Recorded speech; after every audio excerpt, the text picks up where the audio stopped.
For the past few years, Ricky Gervais, Stephen Merchant, and Carl Pilkington have been meeting regularly for a series of pointless conversations. This is one of them. Testing. Is that all right? Hello and welcome to the Ricky Gervais Show with me, Ricky Gervais, Stephen Merchant. Hello. And the little round-headed buffoon that is Carl Pilkington. All right.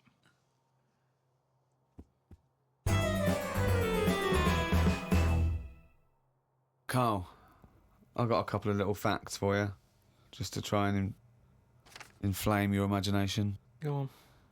Sharks are immune to cancer. Are they? Yeah. So how have they found that out? Well, I don't know, but I've never heard of any fish having cancer though. I haven't heard of a cod being ill. So why are we focusing on that one?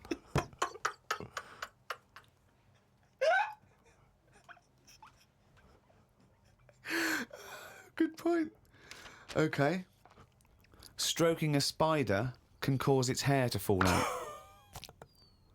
What? Because it doesn't like it and it gets stressed out, or is it just that some people are rubbing too hard?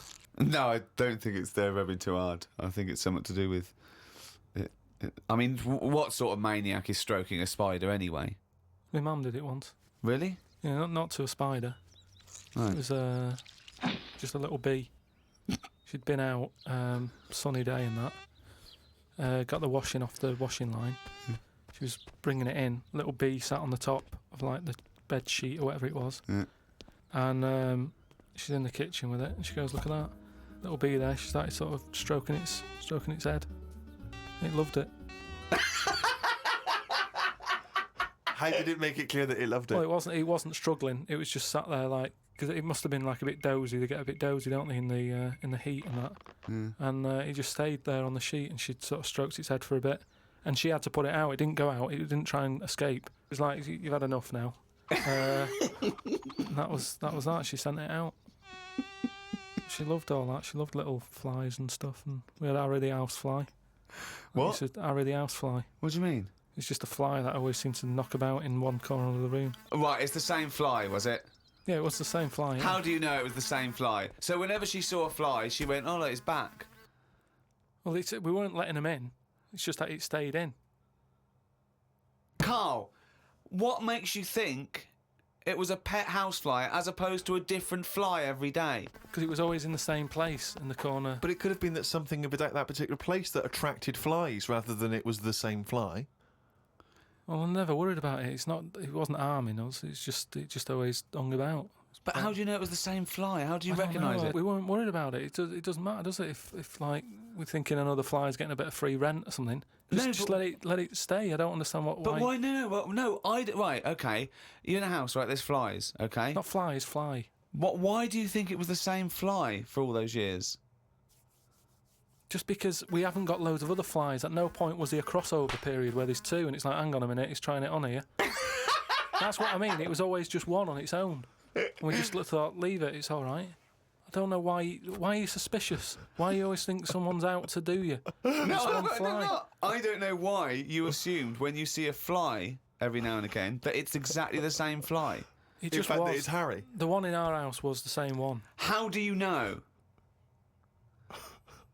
Well, all right, I don't, but at no point did I feel suspicious. Speaking of flies, though, and that, they've got one, right? I was out with Ricky, right, and he was reading the paper. There was a story there about a fly that its eyesight was bad or something, and they've made it a pair of glasses, and it had a picture of a housefly wearing. Okay, this is incredible, Steve. Can I take over? Hang on, let me just need to finish a couple of questions for that. So there's a small fly and they've made it a pair of glasses Yeah. so that it can see better. Yeah. And your concern is what? Well, again, it's just that thing of we're looking after everything now, aren't we? Sorry, I've got to come in here, Steve. All right. I showed you the story. You saw it. It was a picture of a housefly with a pair of glasses on. Yeah. Right. It was about a one-sentence thing. It was about how far technology's come. Yeah, And a we're group helping of flies scientists out. using microscopy, right, and laser tools had as an exhibition, shown that they could make a pair of glasses smaller to fit on a hat. They'd put it on there and they'd taken a picture of it and it's on display. At no point was it actually, because the fly had bad eyesight, the fly was presumably dead, it was purely an art installation or a show of technology. I thought you were going to say, Rick, that you'd drawn the glasses on there. Yeah. And he believed it like, there's a bearded lady in this paper. No. My God, Tony Blair looks like Adolf Hitler. No. What do you think of that, though? But they did it as an Open flies experiment. Yeah, but all things start as an But experiment. why would they make a pair of glasses for a fly? How would they know he had bad eyesight? How would they know it was the same fly? Bumping into stuff? I don't know. Bumping into stuff. It's just that thing, innit, of human nature is something's wrong with something, let's fix it. And they try and help people out all the time, don't they? When you know, we're always doing it. We're always trying to help people out instead of just going, you've been dealt a duff card, cope with it.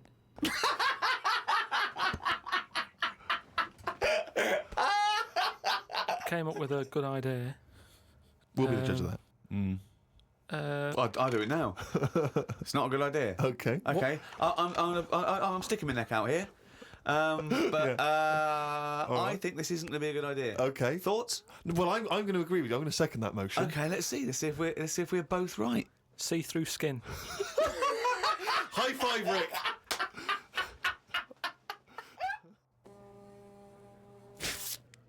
We've had a few emails about the old shows. People came into them late in the season. Did I not tell you this? We had an email from an Inuit. Really? Yeah. I thought I'd mentioned this. Have we not mentioned this before? No. No, it was an email from a guy who said, I don't think he lives in Canada, I think, or somewhere else. I apologise if I'm getting that wrong. But I think he said he was half Inuit and he listens to the show. Half Inuit?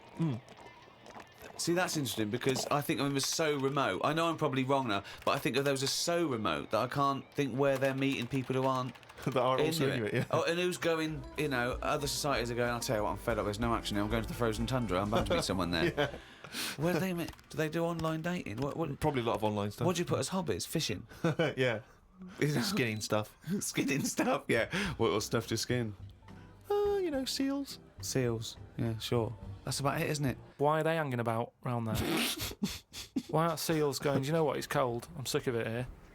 It's windy all the time, what have you, and I'm getting a club on the head. Do you know what I mean? Yeah. Because they're meant to be quite bright in terms of animals and that, aren't they? Yeah. So why are they knocking about them parts? I don't know. Say, like, if seals died out, right? Would that be a problem? We've done this. We've been through this before, Carl. Everything has a knock-on effect. Even a seal, that's sort of in between something already. It's between a fish and a dog, isn't it? I knew you were going to say dog. It's not between a fish and a dog. What do you think evolution does?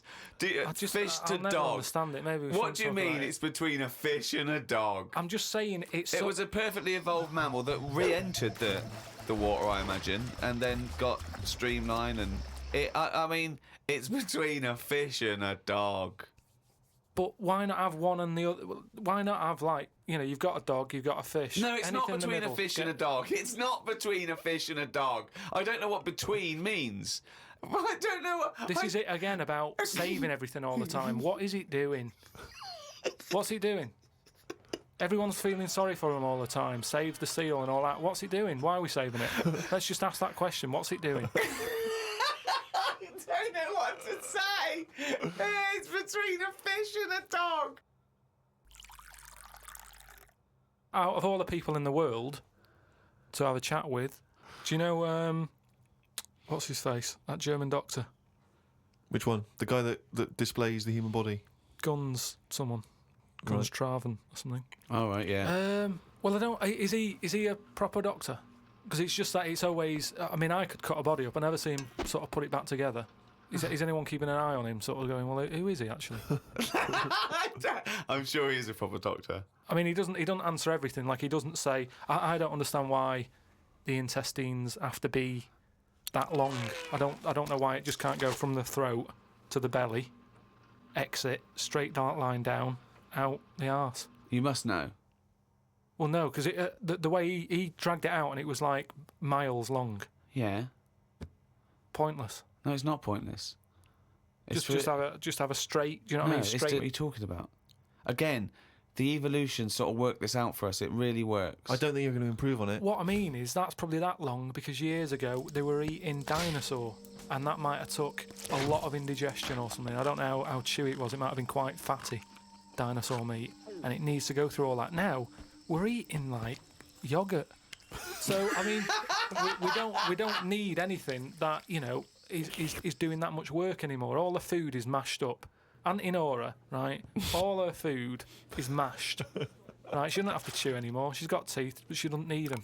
And that's how. She's got teeth, but she don't need them. No, but that's how we're she moving could have her on. intestines removed then. Well, no, but this is That what would I'm sort saying. our other problem, wouldn't it? We're changing everything all the time, aren't we? I mean, there's some fella who was looking at on the internet, identical twins, right? They were sort of sick of looking like each other, so they were like, "What can we do?" Right? And one of the twins said, "You have my arm," right? And he had his arm taken off and stuck on his twin, so his twin's got like 3 arms. No, it's not true. It's on the website. No, it's not true. What, for a laugh? They were born, so they did that for a no, laugh. just like- What doctor's doing this then?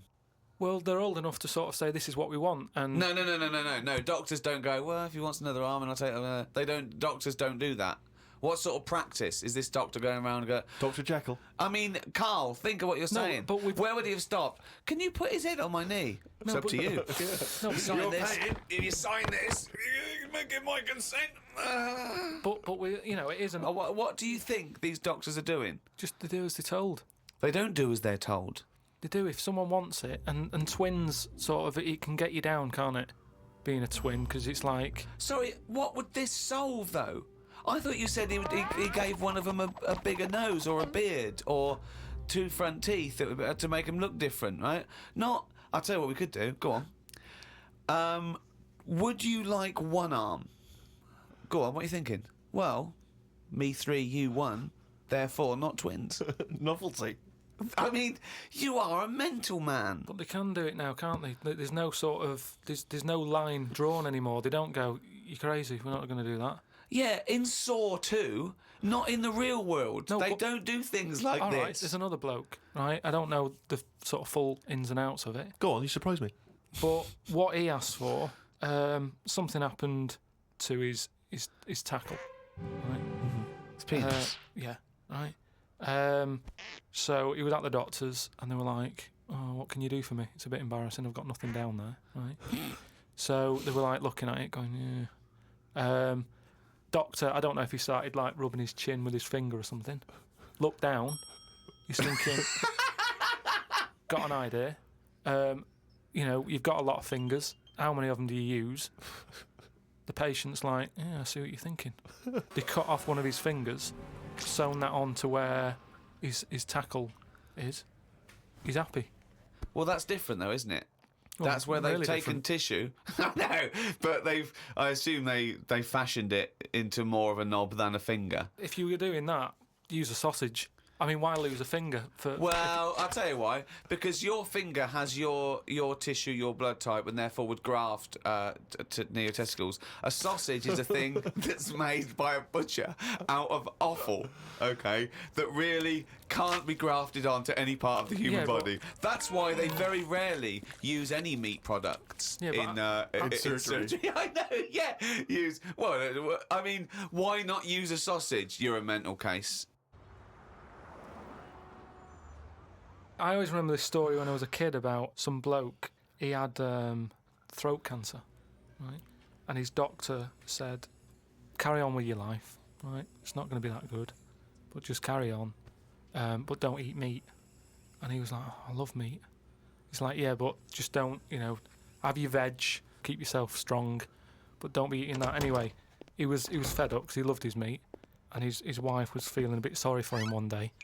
And thought, I'm sick of him looking fed up and that. All he wants is some meat, for God's sake. Give him some meat. So she goes to the butcher's, gets him a big piece of, steak and what have you. He can't believe it. He's like, "Oh, brilliant, cheers for that." Anyway, he's got the meat on his plate, just about to tuck in, and the cancer comes out from his throat. What? No, it's something, I know, it sounds really weird, but it's something that I was told about years ago when I was growing up. What are you talking about? It was just some bad illness, some cancer thing, and it was coming out waiting for the meat. It was I don't know what you're it was sort of dying. Again, I get a lot of your medical knowledge is from... It's from the film Alien. So this guy with throat cancer, okay, as opposed to it being a disease of the cell... It was like a living. The Alien. It was Alien. So it was the animal. It was the little animal cancer. That's why what he are you wasn't allowed to talking eat about? meat. He wasn't allowed to eat meat. So it's sitting there. So it's actually sitting there and throwing. Well, I'll tell you what I'd have done if I'd have had some cancer in my throat. I go, there you go, rid of that. What are you talking about? So what happened? He choked to death on this thing, and the wife was like, "Oh, I shouldn't have given him the meat after all." Just That's the bollock story. It's all. There's loads of weird stuff like that There that is. happens in medical stuff.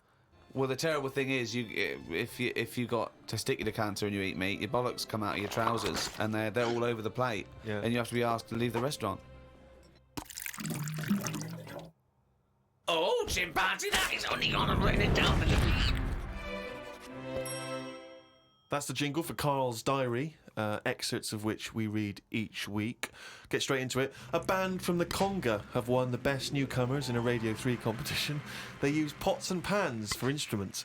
It says that the Conga is a poor, sad place. So why do people do that happy dance at the end of parties called the Conga?